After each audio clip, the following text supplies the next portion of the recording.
ಬೆಂಗಳೂರಿನಲ್ಲಿ ಮತ್ತೆ ತ್ರಿವಳಿ ಮರ್ಡರ್ ಆಗಿದೆ. ಬೆಂಗಳೂರಿನ ಕೊಟ್ಟಿಗೆಪಾಳ್ಯದಲ್ಲಿ ಭೀಕರ ಹತ್ಯೆ ನಡೆದಿದೆ. ಮೂವರನ್ನ ಕೊಚ್ಚಿ ಕೊಂದು ಯುವಕ ಆತ್ಮಹತ್ಯೆಗೆ ಶರಣಾಗಿದ್ದಾನೆ. ತಾಯಿ, ಅಜ್ಜಿ ಮತ್ತು ಮಾವನನ್ನ ಭೀಕರವಾಗಿ ಕೊಂದಿರುವ ಯುವಕ ಮೂವರನ್ನ ಕೊಂದು ನೇಣಿಗೆ ಶರಣಾಗಿದ್ದಾನೆ. ಪ್ರಶಾಂತ್ ರೂಮ್ನಲ್ಲಿ ನೇಣು ಬಿಗಿದುಕೊಂಡು ಯುವಕ ಆತ್ಮಹತ್ಯೆಗೆ ಶರಣಾಗಿರುವುದು.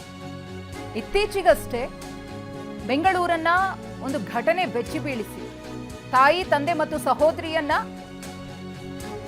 ಶ್ವೇತಾ ಎಂಬಾಕೆ ಹತ್ಯೆ ಮಾಡಿದ್ದು. ಅದರ ಬೆನ್ನಲ್ಲೇ ಇದೀಗ ಮತ್ತೊಂದು ಮರ್ಡರ್ ಪ್ರಕರಣ ಬೆಂಗಳೂರಿನಲ್ಲಿ ಮೂವರನ್ನ ಕೊಚ್ಚಿ ಕೊಲ್ಲಲಾಗಿದೆ. ತಾಯಿ, ಅಜ್ಜಿ ಮತ್ತು ಮಾವನನ್ನ ಬರ್ಬರವಾಗಿ ಕೊಚ್ಚಿಕೊಂಡು ನಂತರ ಯುವಕನು ಕೂಡ ಆತ್ಮಹತ್ಯೆಗೆ ಶರಣಾಗಿರುವಂತಹ ಘಟನೆ ಕೊಟ್ಟಿಗೆಪಾಳ್ಯದಲ್ಲಿ ನಡೆದಿದೆ. ಯಾವ ಕಾರಣಕ್ಕೋಸ್ಕರ ಈ ರೀತಿಯ ಭೀಕರ ಕೃತ್ಯವನ್ನ ಈತ ಎಸಗಿದ ಇನ್ನಷ್ಟೇ ಮಾಹಿತಿ ಲಭ್ಯವಾಗಬೇಕಿದೆ. ಆದರೆ ಈ ಪರಿ ಸ್ವಂತದವರನ್ನ ಕೊಲ್ಲೋದು ಅಂದ್ರೆ ನಿಜಕ್ಕೂ ಕೂಡ ಬೆಂಗಳೂರಿನಲ್ಲಿ ಏನಾಗ್ತಿದೆ ಅನ್ನೋ ಆತಂಕದ ಬೆಳವಣಿಗೆ.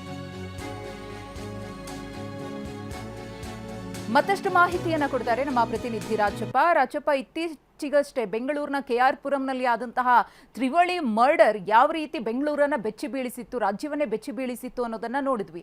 ಅದರ ಬೆನ್ನಲ್ಲೇ ಇದೀಗ ಮತ್ತೊಂದು ತ್ರಿವಳಿ ಮರ್ಡರ್ ಆಗಿದೆ. ತನ್ನವರನ್ನೇ ಈ ಪ್ರಶಾಂತ್ ಯಾಕಿಷ್ಟೊಂದು ಭೀಕರವಾಗಿ ಹತ್ಯೆ ಮಾಡ್ದ ಅಂತ.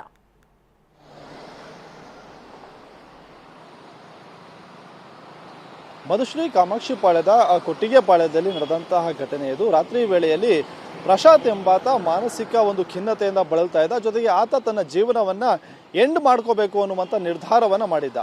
ತಾನು ಸಾಯೋದಲ್ಲದೆ ತನ್ನ ಕುಟುಂಬಸ್ಥರನ್ನು ಕೂಡ ಸಾಯಿಸಬೇಕು ಅಂತ ಹೇಳಿ ಆತ ನಿರ್ಧಾರ ಮಾಡಿ ತಮ್ಮ ತಾಯಿ ಮಂಗಳಮ್ಮ, ಜೊತೆಗೆ ಅಜ್ಜಿ ನಂಜಮ್ಮ, ಹಾಗೇನೆ ಮಾವ ಸತೀಶ್ ಏನಿದ್ದಾರೆ, ಈ ಮೂವರನ್ನ ಕೊಂದು ಆತ ಕೂಡ ಅದೇ ಮನೆಯಲ್ಲಿ ಒಂದು ಕೊಠಡಿಯಲ್ಲಿ ಹೋಗಿ ನೇಣು ಬಿಗಿದುಕೊಂಡು ಸೂಸೈಡ್ ಅನ್ನ ಮಾಡ್ಕೊಂಡಿರುವಂಥದ್ದು. ಅಂದ್ರೆ ಮೇಲ್ನೋಟಕ್ಕೆ ಆತ ಮಾನಸಿಕ ಒಂದು ಖಿನ್ನತೆಯಿಂದ ಬಳಲ್ತಿದ್ದ ಅನ್ನುವಂತಹ ಒಂದಷ್ಟು ಮಾಹಿತಿಗಳು ಸಿಗ್ತಾ ಇರುವಂಥದ್ದು. ಇದಾದ ಬಳಿಕ ಸದ್ಯಕ್ಕೆ ಕಾಮಾಕ್ಷಿಪಾಳ್ಯ ಪೊಲೀಸರು ಘಟನಾ ಸ್ಥಳಕ್ಕೆ ಭೇಟಿಯನ್ನು ಕೊಟ್ಟು ಪರಿಶೀಲನೆ ಕೂಡ ನಡೆಸ್ತಾ ಇದ್ದಾರೆ. ಪರಿಶೀಲನೆಯ ಬಳಿಕವಾಗಿ ಈ ಘಟನೆಗೆ ನಿಖರವಾದಂತಹ ಕಾರಣ ಏನು ಅನ್ನೋದು ಸ್ಪಷ್ಟ ಆಗುತ್ತೆ. ಅಂದ್ರೆ ಆರೋಪಿಯಿಂದ ಒಂದಿಷ್ಟು ಮಾಹಿತಿಯನ್ನು ಕಲೆ ಹಾಕುವ ರಾಜಪ್ಪ, ಹಾಗೆ ಸಂಪರ್ಕದಲ್ಲಿರಿ. ತಾಯಿ ಮಂಗಳಮ್ಮ, ಅಜ್ಜಿ ನಂಜಮ್ಮ, ಮಾವ ಸತೀಶ್ನನ್ನ ಪ್ರಶಾಂತ್ ಹತ್ಯೆ ಮಾಡಿದ್ದಾನೆ. ಹತ್ಯೆ ಮಾಡಿ ಪ್ರಶಾಂತ್ ಪರಾರಿಯಾಗೋದಕ್ಕೆ ಯತ್ನವನ್ನ ಪಟ್ಟಿದ್ದ. ಪ್ರಶಾಂತ್ನನ್ನ ಹಿಡಿದು ಮನೆಯಲ್ಲೇ ಸ್ಥಳೀಯರು ಕೂಡ ಹಾಕಿದ್ರು. ಆ ಸಂದರ್ಭದಲ್ಲೇ ಆತ ಕೂಡ ನೇಣಿಗೆ ಶರಣಾಗಿದ್ದಾನೆ. ಈಗಾಗಲೇ ನಮ್ಮ ಪ್ರತಿನಿಧಿ ರಾಜಪ್ಪ ಮಾಹಿತಿಯನ್ನ ಕೊಡ್ತಾ ಇದ್ರು. ಆತ ಮಾನಸಿಕ ಖಿನ್ನತೆಗೆ ಒಳಗಾಗಿದ್ದ, ಸಾಯಬೇಕು ಅಂತ ಡಿಸೈಡ್ ಮಾಡ್ಕೊಂಡಿದ್ದ. ತಾನು ಸಾಯೋಕ್ಕೂ ಮುನ್ನ ತನ್ನ ಮನೆಯವರನ್ನ ಮುಗಿಸೋದಕ್ಕೆ ಪ್ಲಾನ್ ಮಾಡ್ಕೊಂಡಿದ್ದ ಅಂತ ಹೇಳಿ ಈಗ ಸಿಗ್ತಾ ಇರುವಂತಹ ಅಪ್ಡೇಟ್ ಪ್ರಕಾರ ಆತ ಕೊಲೆ ಮಾಡಿ ಎಸ್ಕೇಪ್ ಆಗೋದಕ್ಕೆ ಯತ್ನವನ್ನ ಪಟ್ಟಿದ್ದಂತೆ. ಮತ್ತಷ್ಟು ಮಾಹಿತಿಯನ್ನ ಕೊಡ್ತಾರೆ ನಮ್ಮ ಪ್ರತಿನಿಧಿ ರಾಜಪ್ಪ ಮಾಹಿತಿ ತಿಳಿಸ್ತಾ ಇದ್ರಿ. ಸದ್ಯದ ಅಪ್ಡೇಟ್ಸ್ ಪ್ರಕಾರ ಆತ ಎಸ್ಕೇಪ್ ಆಗೋದಕ್ಕೆ ಯತ್ನ ಪಟ್ಟ ಅನ್ನೋದು, ತಾನು ಸಾಯ್ತೀನಿ ಅಂತ ನಿರ್ಧಾರ ಮಾಡಿದ್ಮೇಲೆ ಈ ಮೂವರನ್ನ ಕೊಂದು ಆತ ಎಸ್ಕೇಪ್ ಆಗೋದಕ್ಕೆ ಯಾಕೆ ಯತ್ನ ಪಟ್ಟ ಅನ್ನೋ ಅನುಮಾನವೂ ಕೂಡ ಕಾಡುತ್ತೆ ರಾಜಪ್ಪ.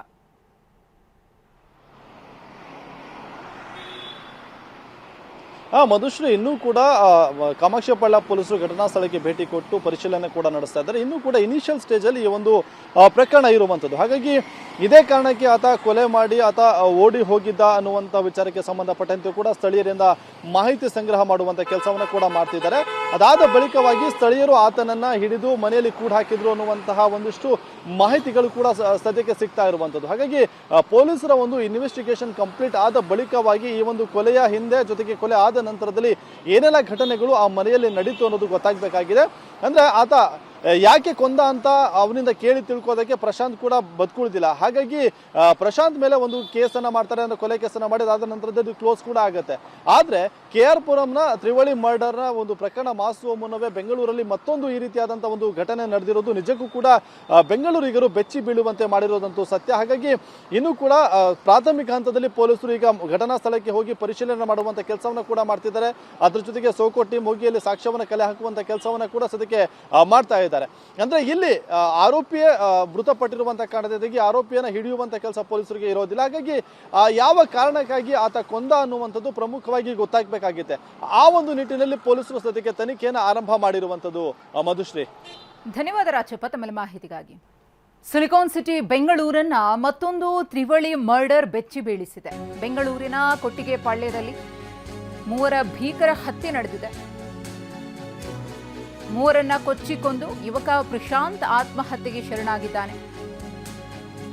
ತಾಯಿ, ಅಜ್ಜಿ, ಮಾವನನ್ನ ಭೀಕರವಾಗಿ ಯುವಕ ಕೊಂದು ಹಾಕಿದ್ದಾನೆ. ನಂತರ ಆತನು ಕೂಡ ನೇಣಿಗೆ ಶರಣಾಗಿದ್ದಾನೆ.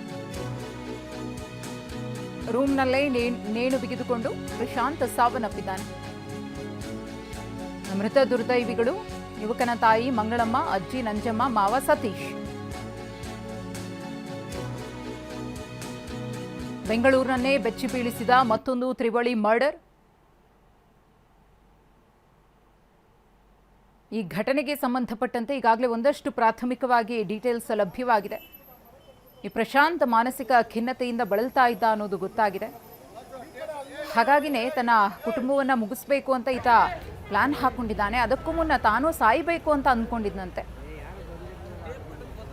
ಆದರೆ ಮೂವರನ್ನ ಕೊಂದು ಮನೆಯಿಂದ ಓಡಿ ಹೋಗೋದಕ್ಕೆ ಪ್ರಯತ್ನ ಪಟ್ಟಂತಹ ಸಂದರ್ಭದಲ್ಲಿ ಸ್ಥಳೀಯರ ಕೈಗೆ ಸಿಕ್ಕಿಬಿದ್ದಿದ್ದಾನೆ. ಸಿಕ್ಕಿಬಿದ್ದ ಪ್ರಶಾಂತ್ನನ್ನ ಮನೆಯ ಕೊಠಡಿಯೊಂದರಲ್ಲಿ ಸ್ಥಳೀಯರೇ ಕೂಡ ಹಾಕಿದ್ದಾರೆ.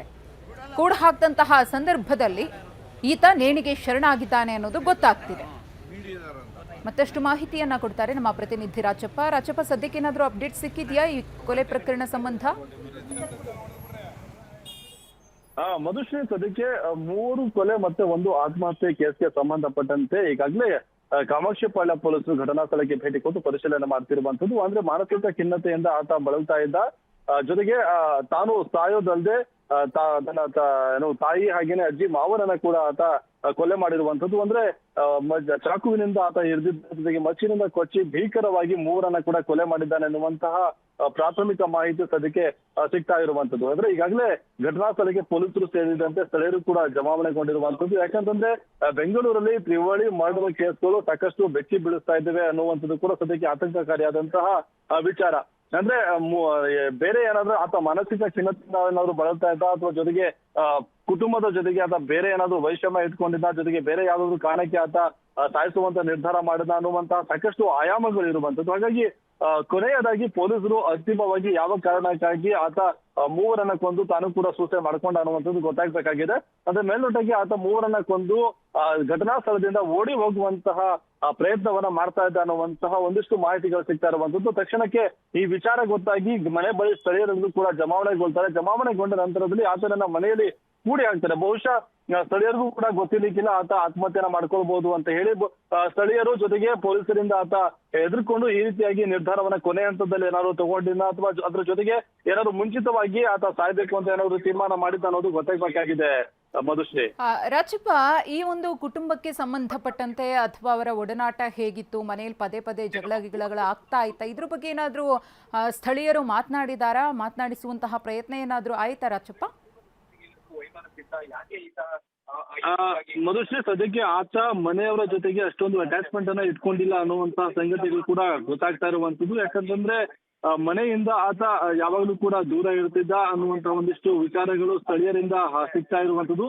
ಇದರ ಹೊರತಾಗಿ ಆತ ಕುಟುಂಬಸ್ಥರ ಜೊತೆಗೆ ಯಾವ ರೀತಿಯಾಗಿ ಒಂದು ಅಟ್ಯಾಚ್ಮೆಂಟ್ ಅನ್ನ ಇಟ್ಕೊಂಡಿದ್ದ ಅನ್ನುವಂಥದ್ದು ಇನ್ನಷ್ಟೇ ಗೊತ್ತಾಗ್ಬೇಕಾಗಿರುವಂತದ್ದು. ಅಂದ್ರೆ ನಿಜಕ್ಕೂ ಕೂಡ ಸಾಯಿಸುವಂತಹ ಒಂದು ನಿರ್ಧಾರ ಮಾಡ್ತಾನೆ ಅಂದ್ರೆ ಬಹುಶಃ ಆತ ಕುಟುಂಬಸ್ಥರೊಂದಿಗೆ ಏನು ಸಾಕಷ್ಟು ವೈಷಮ್ಯವನ್ನು ಇಟ್ಕೊಂಡಿರ್ಬೇಕು. ಇಲ್ಲದಿದ್ರೆ ಈ ಬೇರೆ ಏನಾದ್ರು ಕಾರಣ ಅಂದ್ರೆ ಕುಟುಂಬಸ್ಥರು ಕೂಡ ತಾನು ಹೋದ ಬಳಿಕವಾಗಿ ಅವರು ಜಾಸ್ತಿ ಕಷ್ಟ ಪಡಬಾರ್ದು, ನಮ್ಮ ಕಷ್ಟವನ್ನು ಅವರಿಗೆ ನೀಡಬಾರ್ದು, ಈ 2 ಕಾರಣಗಳು ಸಹಜವಾಗಿ ಪ್ರತಿಯೊಂದು ಕೊಲೆಯಲ್ಲೂ ಇರ್ತದೆ. ಒಂದು ದ್ವೇಷ ಇರ್ತದೆ, ಇಲ್ಲಾಂದ್ರೆ ಒಂದು ರೀತಿಯಾಗಿ ಅನುಕಂಪ ಇರ್ತದೆ. ಅನುಕಂಪ ಅನ್ನೋದಕ್ಕಿಂತ ಹೆಚ್ಚಾಗಿ ಆತನ ಮನಸ್ಥಿತಿ ಆ ರೀತಿಯಾಗಿರುತ್ತೆ ಅಂತ ಹೇಳ್ಬೋದು. ಹಾಗಾಗಿ ಈ 2ರಲ್ಲಿ ಯಾವ ಕಾರಣಕ್ಕೆ ಆತ ಕೊಲೆ ಮಾಡಿದ ಅನ್ನುವಂಥದ್ದು ಇನ್ನಷ್ಟೇ ಗೊತ್ತಾಗ್ಬೇಕಾಗಿರುವಂಥದ್ದು. ಧನ್ಯವಾದ ರಾಜಪ್ಪ ತಮ್ಮ ಮಾಹಿತಿಗಾಗಿ. ಕೊಟ್ಟಿಗೆಪಾಳ್ಯದಲ್ಲಿ ಆಗಿರುವಂತಹ ಘಟನೆ ಇದು. ಪ್ರಶಾಂತ್ನ ಫೋಟೋವನ್ನು ಕೂಡ ಗಮನಿಸ್ತಾ ಇದ್ದೀರಿ. ಬೇರೆ ಬೇರೆ ಆಯಾಮಗಳಲ್ಲೂ ಕೂಡ ಪೊಲೀಸರು ತನಿಖೆಯನ್ನು ಚುರುಕುಗೊಳಿಸಿದ್ದಾರೆ. ಮಾನಸಿಕ ಖಿನ್ನತೆಯೊಂದೇ ಈ ರೀತಿಯ ಕೃತ್ಯಕ್ಕೆ ಕೈ ಹಾಕುವಂತೆ ಪ್ರಶಾಂತ್ನನ್ನ ತಳ್ತಾ ಅಥವಾ ಬೇರೆ ಏನಾದರೂ ಕಾರಣಗಳಿದೆಯಾ, ಕುಟುಂಬದ ಜೊತೆಗೆ ವೈಷಮ್ಯ ಏನಾದರೂ ಇತ್ತಾ? ಇತ್ತೀಚಿನ ದಿನಗಳಲ್ಲಿ ಗಮನಿಸ್ತಾ ಇದ್ದೀವಿ, ಕೆಲಸ ಕಾರ್ಯ ಇಲ್ಲದೆ ಕುಟುಂಬದ ಮೇಲೆ ಸಂಪೂರ್ಣವಾಗಿ ಅವಲಂಬಿತರಾದವರು ದುಡ್ಡು ಕಾಸಿನ ವಿಚಾರಕ್ಕೆ ಮನೆಯವರೊಂದಿಗೆ ಜಗಳ ಮಾಡಿಕೊಂಡು ಇಂತಹ ಕೃತ್ಯಗಳನ್ನು ಎಸಗೋದನ್ನು ನೋಡಿದ್ದೀವಿ. ಆ ರೀತಿಯಲ್ಲೂ ಕೂಡ ಈ ರೀತಿಯ ಘಟನೆ ಆಗಿರಬಹುದು ಅನ್ನೋ ಡೌಟ್ನಲ್ಲೂ ಕೂಡ ತನಿಖೆಯನ್ನು ಮಾಡ್ತಿದ್ದಾರೆ.